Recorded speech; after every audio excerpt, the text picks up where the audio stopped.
संघाचे सरसंघचालक मोहन भागवतांच्या मुंबईत झालेल्या व्याख्यानाचे पडसाद हे अजूनही महाराष्ट्रातल्या राजकारणात वर्तुळामध्ये उमटतायत।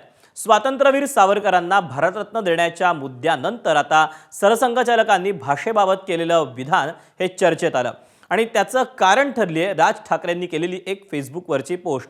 भाषेवरून होणाऱ्या आंदोलनाच्या बाबत भागवतांनी केलेल्या विधानाला राज ठाकरेंनी आक्षेप घेतला आणि त्यांना भाषावार प्रांतरचनेची आठवण करून दिली आणि त्यानंतर भाजपनं राज ठाकरेंवर पलटवार केल्यामुळे आरोप प्रत्यारोपांना चांगलाच ऊत आला। पाहूया। समाज में भाषा के आधार पर भेदभाव है ऐसा नहीं है। ये तरह तरह की बातें उभाड़ी जाती है तब कुछ लोगों से हो जाता है, लेकिन सब मराठी लोग तलवार लेके बाहर आए और सब अन्य भाषी लोग भाले लेके बाहर आए ऐसा नहीं है। ये सब चल रहा था तब भी अपने आपस में व्यवहार चल ही रहे थे, दोस्ती चल ही रही थी। राजनीति चलती है तो उसमें स्वार्थ के कारण भी ये बातें होती है, हो जाती है, उसको फैलने नहीं देना।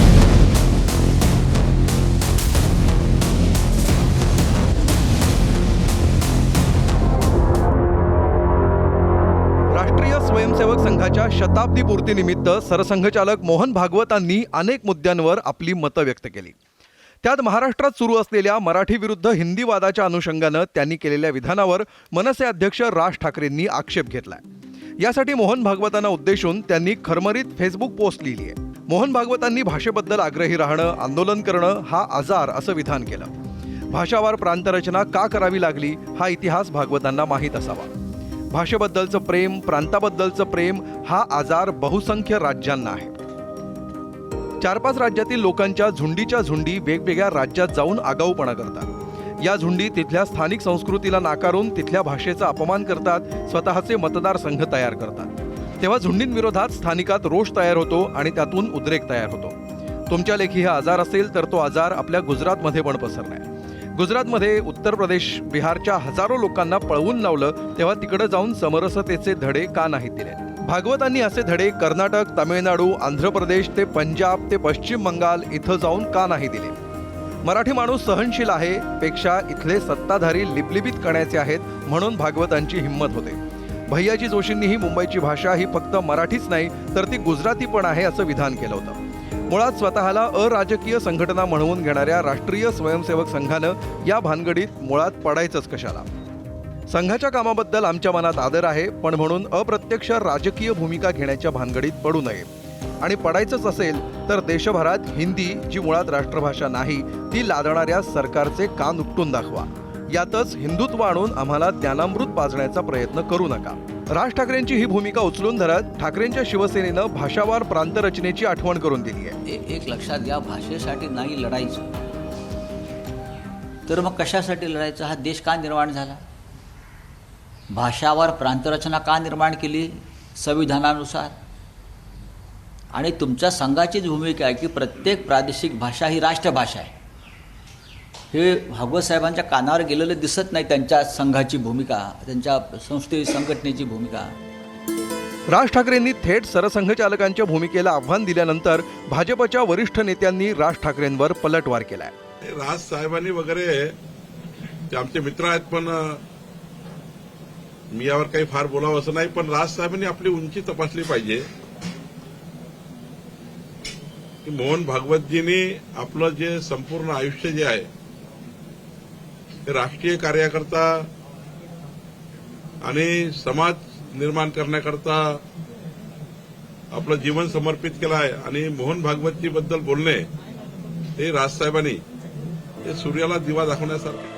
तर मुख्यमंत्र्यांनी राज ठाकरेंना वाटणारी मळमळ आणि तळमळ यामागचं कारण सांगत त्यांच्या भूमिकेची पोलखोल करण्याचा प्रयत्न केलाय। ज्या लोकांना निमंत्रण मिळालं नाही त्यांना वाईट वाटतंय आणि म्हणून ज्यांना निमंत्रण मिळालं त्यांच्यावर ते टीका करतायत। मला असं वाटतं की संघाचे 100 वर्ष पूर्ण झाले आहेत। 100 वर्ष पूर्ण झाल्याबद्दल संघाच्या संदर्भात लोकांना वाद, अपवाद किंवा स्पष्ट माहिती मिळावी, लोकांच्या मनातले प्रश्न दूर व्हावेत, त्यामुळे अनेक लोक बोलून राहिलेले आहेत।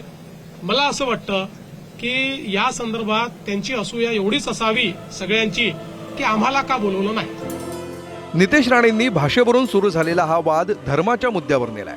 ज्यांनी राजसाहेबांना त्याच्याबद्दल माहिती दिली तेही कदाचित चुकीची माहिती दिली असा माझा पूर्ण विश्वास आहे, कारण मी स्वतः त्या कार्यक्रमाला उपस्थित होतो. आदरणीय सरसंघचालकांनी आपल्या राष्ट्रभाषेवर आपला अभिमान असला पाहिजे. त्या राज्याच्या भाषणाचं महत्त्व पण त्या भाषणातून सांगितलं, विचारातून सांगितलं. कधी अशा पद्धतीचं ट्विट कधी कुठल्या मदरसामध्ये बसलेल्या मौलवीला सांगत नाही की उद्याची अजान जरा मराठीमध्ये देण्याची हिंमत कर.